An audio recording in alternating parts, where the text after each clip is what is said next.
Welcome to health insight. আজকের এপিসোডটি তাদের জন্য ভীষণ রকমভাবে গুরুত্বপূর্ণ যারা বা যাদের প্রিয়জনদের ডাক্তারবাবু বলে দিয়েছেন এবার একটি পেসমেকার বসাতে হবে বা তাদের একটা পেসমেকারের দরকার। পেসমেকারের যাবতীয় খুঁটিনাটি নিয়েই আজকে আমাদের আলোচনার বিষয়। পেসমেকার কি, কাদের দরকার, পেসমেকারের নতুন কি কি এসছে, নতুন কি কি দিক উন্মোচিত হয়েছে, সেই সমস্ত বিষয় নিয়ে আমরা আলোচনা করব। আর আলোচনায় মেডিকা সুপার স্পেশালিটি হসপিটালের interventional cardiologist doctor Dilip Kumar. নমস্কার ডাক্তারবাবু। পেসমেকার বিষয়টা নিয়ে তো আমাদের অনেকেই আমরা জানি যে হার্টের সমস্যা হলে পেসমেকার ব্যবহার হয়। কি কি ধরনের সমস্যা হলে একজন মানুষ বুঝবেন যে এইবার তার একটা পেসমেকারের দরকার?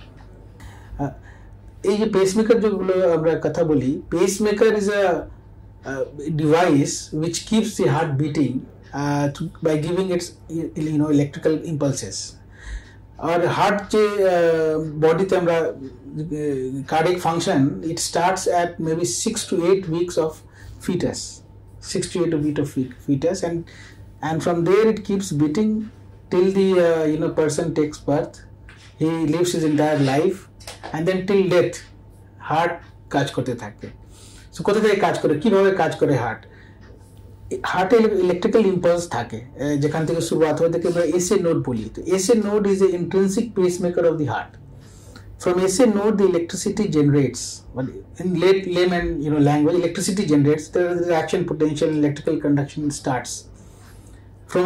From SA node it goes to atrioventricular node. AV node থেকে ওটা ভেন্ট্রিকল আসে। তো হার্টে আমরা সবই জানি হার্টে একটু অ্যাট্রিয়াম হয়, একটু ভেন্ট্রিকল হয়। ভেন্ট্রিকল প্রেস করে, ভেন্ট্রিকল পাম্প করে blood into the entire body circuit. এই যে কোথাও যদি প্রবলেম হয়, এসএ নোডে প্রবলেম হয় অথবা এভি নোডে প্রবলেম হয় অথবা নিচে প্রবলেম হয় যেখানে ভেন্ট্রিকল পাম্প করতে পারবে না, ওখানে ইলেকট্রিসিটি আসছে না, পাম্প এই যে ফ্যান আছে, ফ্যান বন্ধ থাকবে, যখন সুইচ অন করি ইট স্টার্টস ওয়ার্কিং। তো ইলেকট্রিসিটি, ইট নিডস ইলেকট্রিসিটি। ওরকম হার্টে ইলেকট্রিসিটি দরকার, ইম্পালস দরকার। That impulse if is there is a problem in the generation or conduction of the impulse, then what will happen, heart rate will go down and the patient will become his symptoms will be having মাঝে মাঝে অজ্ঞান হয়ে পড়ে যায়, syncope বলি ওটা আমরা, loss of consciousness, all of a sudden he is dropping down, he is passing out.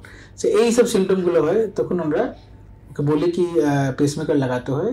But before that we see on ECG basically দিখায় ইলেকট্রিক্যাল ইম্পালসেস কিভাবে যাচ্ছে, জেনারেশন প্রবলেম আছে, কন্ডাকশন প্রবলেম আছে, কোথায় প্রবলেম আছে, and then we decide about pacemaker. তাহলে যদি আমার হার্টের যদি সমস্যা থাকে তাহলে শুধু ইসিজি কি ডায়াগনোস করতে লাগে না, আরো কিছু জিনিস আছে? কিছু পেশেন্ট ইলেকট্রিক্যাল প্রবলেম ইসিজি তেই ধরা পড়ে। আচ্ছা, ইলেকট্রিক্যাল প্রবলেম কিছু সময়, অনেক বড় সময় যখন হার্টে রক্তনালী ব্লকেজ হয় ওখানেও ইসিজি রিফ্লেকশন পাই আমরা, ইসকিমিক চেঞ্জেস পাই। কিন্তু ইলেকট্রিক্যাল ইম্পালস আর কন্ডাকশন প্রবলেম ওর ডায়াগনোসিস ইসিজি দিয়ে হয়। আচ্ছা, কিছু পেশেন্ট আসে অজ্ঞান হয়ে যাচ্ছে বারবার, কিন্তু ইসিজি ঠিক আছে। আচ্ছা, তো at that time ECG is normal, then how will you understand কি ওর কিভাবে হার্ট ব্লক হচ্ছে কি হচ্ছে না। তখন আমরা হোল্টার মনিটরিং করতে বলি কি মাঝে মাঝে হার্ট ঠিক চলছে, মাঝে মাঝে হার্ট ব্লক হয়ে যাচ্ছে। And then at that time you are not taking ECG, so you are not diagnosing the patient.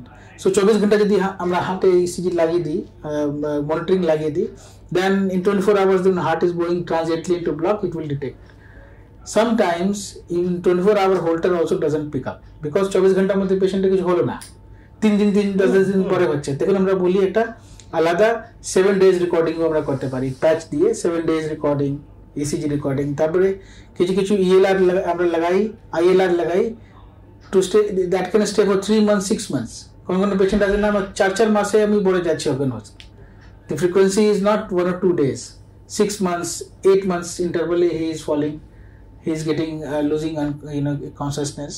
Then the ECG sometimes is normal, কোনো ওখানে LBB RBB কিছু পাচ্ছি না আমরা, তখন আমরা ILR লাগিয়ে দিই।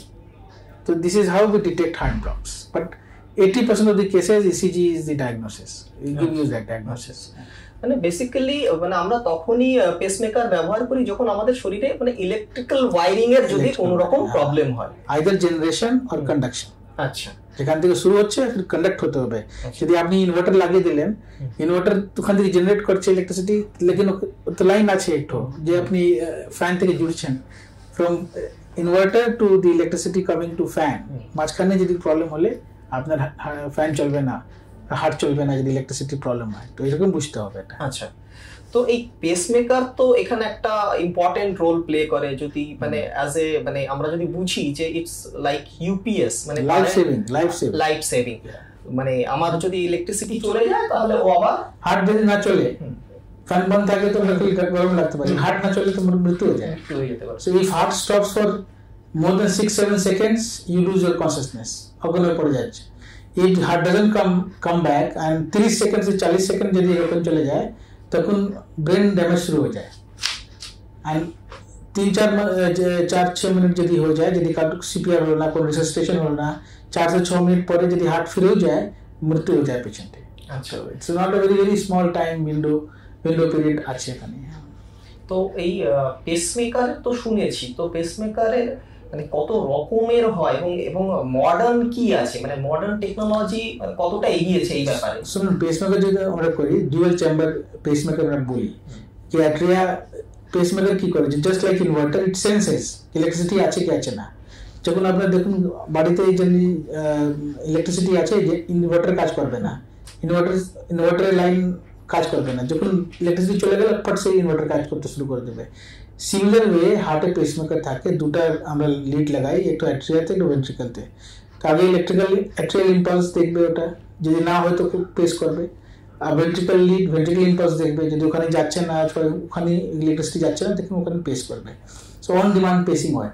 সো এটা আমরা বলি dual chamber normal conventional পেসিং system. কিন্তু অনেকগুলো জিনিস নতুন চলে এসছে এখন, লিডলেস পেসমেকার এসছে, ওরা অনেক লোক জানে লিডলেস পেসমেকার, যেখানে কোনো ওয়্যার তার থাকবে না, ছোটো ছোটো বুলেট টাইপ থাকবে হার্টে, ওই সব কাজ করবে, ইলেকট্রিসিটি সেন্স করবে, পেস করবে। কিন্তু এখন কিছু নতুন জিনিস যে আসলো, that is really path breaking এই জন্য বলবো, কেন কি আমরা যে ইনভার্টার আগে যে লিড লাগাতাম ওটা চেম্বারে লাগিয়ে দিতাম, রাইট ভেন্ট্রিকল লাগিয়ে দিতাম, তো রাইট ভেন্ট্রিকল পেস হতো। তো যখন রাইট ভেন্ট্রিকল পেস হবে তখন হার্টে ইসিজি একটু বান্ডল ব্রাঞ্চ ব্লক মাফিক ব্রড কিউআরএস আসে। তো 80-85% পেশেন্টের কোনো অসুবিধা হয় না, লেকিন 5-10% patient because of this pace maker their heart function goes down, ঠিক আছে। and sometimes these pacing systems can also initiate arrhythmias, atrial fibrillation গুলো করতে পারে। এই জন্য নতুন কি শুরু হয়েছে, কন্ডাকশন সিস্টেম পেসিং, মানে যেখান থেকে নর্মাল ওয়্যারিং আছে, যেখান থেকে ইলেকট্রিসিটি যাচ্ছে ওটাকে এঙ্গেজ করে আমরা lead that will go there only, we basically map that area, see কি এখান থেকে হচ্ছে, উইথ পারমিটেশন কম্বিনেশন ওখানে যাবে, লিড নিয়ে গিয়ে আমরা একটু ক্যাথেটার থাকে, dedicated catheter, that we fix that lead in the conduction system where we directly engage the conduction system. So the QRS normal যে ECG দেখবেন আপনি বুঝতে পারবেন না কি পেসমেকার লাগা আছে। So the electrical generation will be as normal as what we see in a normal person. So এটা বলি conduction system pacing। আপনি জিজ্ঞাসা করতে পারেন কি বেনিফিট কি হতে? হ্যাঁ, মানে কি বেনিফিট কি আছে? বেনিফিট আছে কি এই যে 5-10% কেসে হার্ট ডিসফাংশন হতে পারে, নর্মাল পেসমেকার সিস্টেম এখানে হবে না। আচ্ছা, তো 5-10% কত হলো বলুন? আমরা মাসে ইন্ডিয়াতে কত 20,000 পেসমেকার লাগছে, ও 10% মানে কি আপনার 1,000-2,000 patient will have heart dysfunction in future, অনেক বেশি হয়ে যাবে। So this is how huge number of patients they can develop cardiac dysfunction because of pacemaker, which will not happen if we use CSP, conduction system pacing। the heart functionও ভালো থাকে, arrhythmia হয় না, QRS normal থাকে, so it is very useful. আপনি তো ধরুন প্রায় 20 বছর ধরে এই মানে চিকিৎসা বিজ্ঞানের সঙ্গে বা চিকিৎসার সঙ্গে যুক্ত আছেন, তো এই যে মানুষ মানে ধরুন কারো হার্ট ফেলিয়ার হচ্ছে বা হার্টের সমস্যা হচ্ছে, আপনার এই প্র্যাকটিস সেশনে আপনি কি দেখেছেন যে মানুষ কি ভুল করে, মানে তাদের হার্ট ফেলিয়ার আছে বা ডাক্তার বলেছে যে আপনার এবার পেসমেকার লাগবে, এবার তারা কতটা মানে অ্যাওয়্যার, মানে এখন ভারতীয় মানুষ বা যারা আছেন আশেপাশে কতটা অ্যাওয়্যার? কি এরকম কি হয় যে আমাকে ডাক্তার বলেছে আমি 1 বছর পরে করব কি 2 বছর পরে করব, এরকম কি? এটা আপনি খুব গুরুত্বপূর্ণ সওয়াল জিজ্ঞাসা করেছেন, and that is what we are struggling with. Heart is a cardiac is a, any problem with heart is emergency. People should realize this. অনেকবার লোক আমার উপরিতে বসে ইনি বলবেন না কি দুবার অজ্ঞান হয়ে গেছেন, উনি শুরু করবেন কি না আমি কালকে এটা খেলাম, পরশু এটা খেয়েছি, গ্যাস হয়ে গেছে, গ্যাস মাথা ঢুকে গেল, তারপরে এখন আমি ঠিক আছি, এখন আমার পরিষ্কার হচ্ছে, ল্যাট্রিন পরিষ্কার হচ্ছে, আমি ঠিক আছি। দেন ইউ আস্ক কি আর কি প্রবলেম, কেন আমার কাছে আপনাকে পাঠানো হয়েছে, কেন কার্ডিওলজিস্ট কাছে এসছেন? না দুবার অজ্ঞান হয়ে গেছিলাম, এই জন্য গ্যাস উঠে গেছিল। So people don't realise that this is heart is emergency and this heart problem, heart block is happening to him.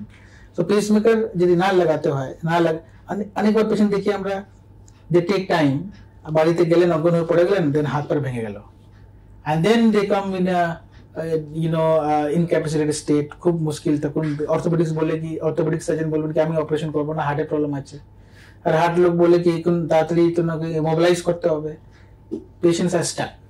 So it is not hydrocele, it is not hernia, it is not all cancer where you get 6 months time. This is a cardiac problem, cardiac emergency, 4 to 6 minutes will make difference. So খুবই আপনি গুরুত্বপূর্ণ solve করেছেন। all viewers should understand that as soon as possible pacemaker করতে হবে যদি কার indication হয়ে গেছে। ওকে, আচ্ছা আরেকটা প্রশ্ন আছে স্যার, যেটা হচ্ছে অনেকেরই তো স্টেন্ট বসানো হয়, তো তাদের ক্ষেত্রে কি, ধরো আপনি যে পেসমেকারের কথা বলছেন, এই ধরনের পেসমেকার বসাতে বা কোনো অসুবিধে যাদের সেটা মেটালিক হোক বা না, কোনো রিলেশনশিপ নেই। আচ্ছা, পেসমেকার যে নর্মাল পেসমেকার সিস্টেম আর CSP will work similar way if the patient has a stent or he doesn't have a stent. Stent থাকলেও না থাকলেও কোনো রিলেশন সিএসপি তে কোনো ডিফারেন্স হবে না। তাহলে যদি আপনার ডাক্তারবাবু বলে থাকেন যে আপনাকে পেসমেকার বসাতে হবে, আপনি দুবার অজ্ঞান হয়ে গেছেন, ভাবছেন যে না আমার ওষুধ খেলে হয়ে যাবে, ভুল ভাবছেন। ডাক্তারের কাছে যান এবং যেটা দরকার সেটা করে ফেলুন। আপনাদের যদি আরো কোনো প্রশ্ন থাকে এই বিষয়ে, পেসমেকার বা এই জাতীয় কোনো প্রশ্ন যদি থাকে, আপনারা কমেন্ট বক্সে লিখে জানান, আমরা চেষ্টা করবো তার যথাযথ উত্তর দেওয়ার। থ্যাংক ইউ, ভালো থাকবেন।